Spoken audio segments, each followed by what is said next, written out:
Hello, and welcome to the 10Wise live service. Here at 10Wise, we only provide to you the highest quality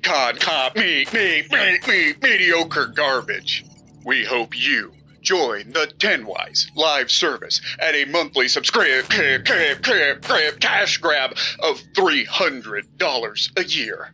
Also, why not peruse our great cosmetic give me your wallet! We at 10Wise agree with the rest of the gaming industry when we say the best way to show your players that you System malfunction. Dave, I told you, even a soulless robot isn't going to believe that line. It has to be believable for the robot to even be able to get it out. Why? Dave, you never played many video games, have you? Well, once again, the live service monster has swallowed another heralded single-player studio up. Rocksteady now joins the likes of BioWare, Crystal Dynamics, and Arcane in the depths of live service hell, the previously unknown 10th circle of hell. You would assume that companies would eventually learn their lesson, but that would assume that many people who force studios to make these games know anything about what their fans or gamers in general want, or even care. So again, we need to let these decision makers know just exactly what went wrong. But that statement implies that nobody knows what went wrong. There are issues when it comes to making a live service game, but on their own, live service games are some of the most inherently poorly designed games in the industry. Think of, the Arkham Batman games, just as a random example. Single-player games are allowed to dive deeper into their gameplay, lore, and story because you know how long the game will be. The devs aren't worried about devoting more time to awesome sections or little details because you know that this game doesn't need to be 1,000,000 hours long. Due to this, single-player games are simply more interesting and more fun overall, as you can always add more to the formula as the game goes on in development. But for live service games, everything must become simpler. If the Batman Arkham games were live service, maybe you'd call them Gotham Knights or something like that. I don't know. The story can't go too deep because you have other stuff to do. You can't make the gameplay go too deep because now you're balancing for multiplayer, and that takes time. And overall, you need to fill thousands of hours of players' time, so you can't make an interesting game. Do you see the issue yet?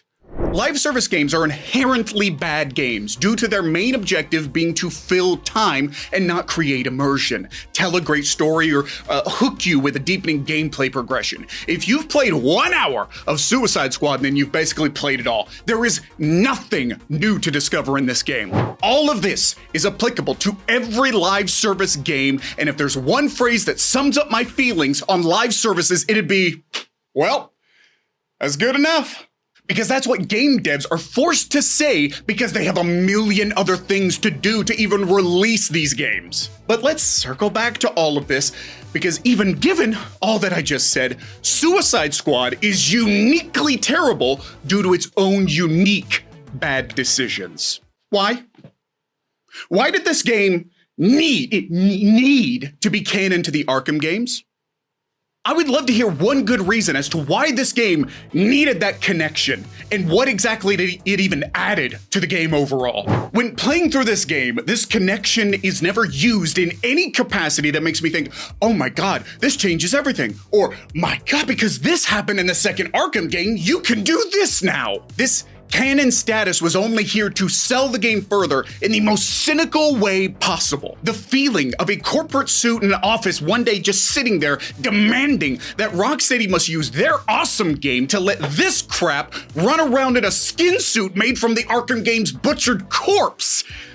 It is sickening to see this game traipse around doing nothing to add to a universe that is so beloved. This connection, if not present, would have made this game so much more digestible. And what I mean by that is, you have a character people love.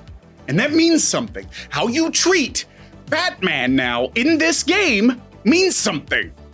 How you use this character will have an effect on the reception of your game. But the feeling you get from this game is disrespect. I can understand if you want to try something new, and this game is built around a great idea. The Suicide Squad is a perfect co-op game to make, and playing villains that Act like evil pricks is an interesting idea. I'm not against villains acting like villains, but you used the Arkham Batman and might as well have just pissed on his corpse.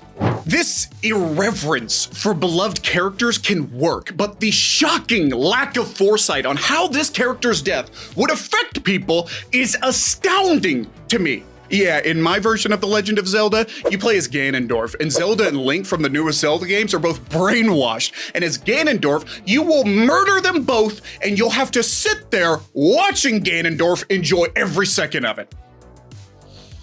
I'd think a few objections would be raised about this particular story, and if it being canon to a specific version of characters was really necessary. But if I'm going to be fair, no. I don't care if this was one of Kevin Conroy's last roles before his death. This should have no bearing on this game and how it's necessarily perceived. I get everyone's feelings on it, but Rocksteady didn't know the dude was gonna die. Suicide Squad should be critiqued on destroying a version of a character we all loved, but the unfortunate death of a beloved voice actor should not be a factor in the discussion around the game, honestly. So continuing this deconstruction, we need to look at what I mentioned before. What happens when a single-player studio has to make a live service game, as if we don't already have tons of examples of why this is bad. Rocksteady's strengths lie in gameplay that was good to great, supplementing an incredible story. And Rocksteady is still one of the best storytellers in the industry today. Their ability to tell stories simply based on the environment around the player is one of their hallmarks. Arkham Knight is still one of the greatest games to date, and that's thanks to the art style of the game. The city is iconic in its presentation, and after you're done, you'll want to go back for more. But more so, they took characters we loved and used them to their full potential. With the Arkham games, you were able to dive deep and truly immerse us in the Batman persona. They captured the spirit of Batman. That was Rocksteady's goal with the Arkham games, and they succeeded in spades. But Suicide Squad? What was the goal? All right, to sell you on the endgame. I'm not kidding you when I say I've never seen talent wasted more on a more useless goal. The overarching theme or goal of the game is not to immerse you in its characters nor to immerse you in its world whatsoever, but instead it feels like a long drawn out advertisement for the multiplayer live service crap. Spoilers ahead, but like I said, you know the story beats of the game. It doesn't do anything crazy. You fight Brainiac, the big bad who took the heroes we loved and turned them against us, but the end game is just that same advertisement. For what, you may ask?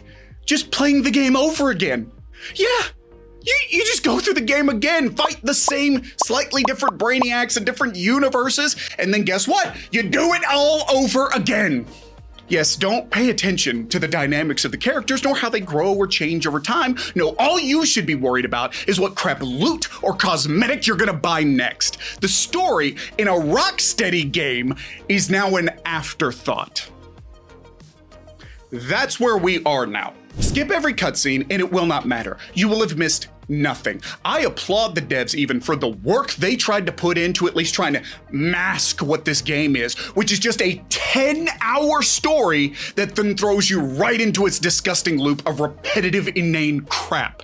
This is a cold and corporate feeling game that does the bare minimum and expects you to pay a premium for it. The world's art style is barren and lifeless, a cold world that feels more like a generic arena dreamt up by a boardroom rather than a creative team, which Rocksteady usually is, rather than a breathtaking world filled with life and energy to it.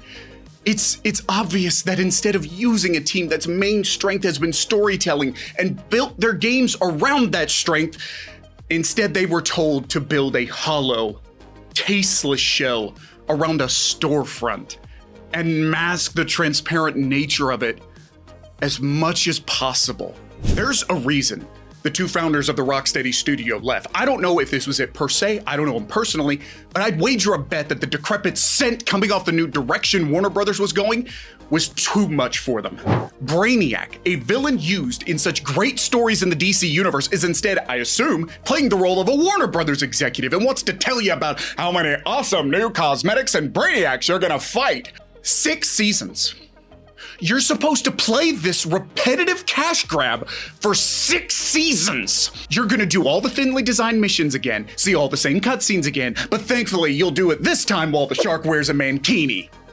Rocksteady used to be great, but now it's another studio that we may never hear from again. After Anthem, BioWare, my favorite studio, a beloved storyteller and RPG maker, has not been seen or heard from since 2019, except for a cash grab remaster bundle. That was probably, hopefully not their choice. And it's going to be sad to see another studio I love get chewed up in this live service machine because the people at the top were too stupid and they're gonna ruin another studio. Hopefully the founders of Rocksteady keep that spirit alive and go on to make great things.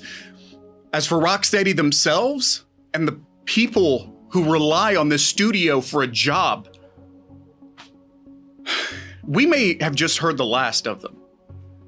Because there is no great track record for studios when their live services fail. Hello there. My name is Tenwise. I'm really sweaty right now because I get passionate about video games. Why don't you hit that subscribe, like, and whatever buttons so you can wipe the sweat off my brow and make me look better. This is a very strange metaphor I'm going with. But yes, like the video, subscribe, and I'll get less sweaty. That is your job now. Share the video, please, if you really enjoyed it. That would really help the channel grow.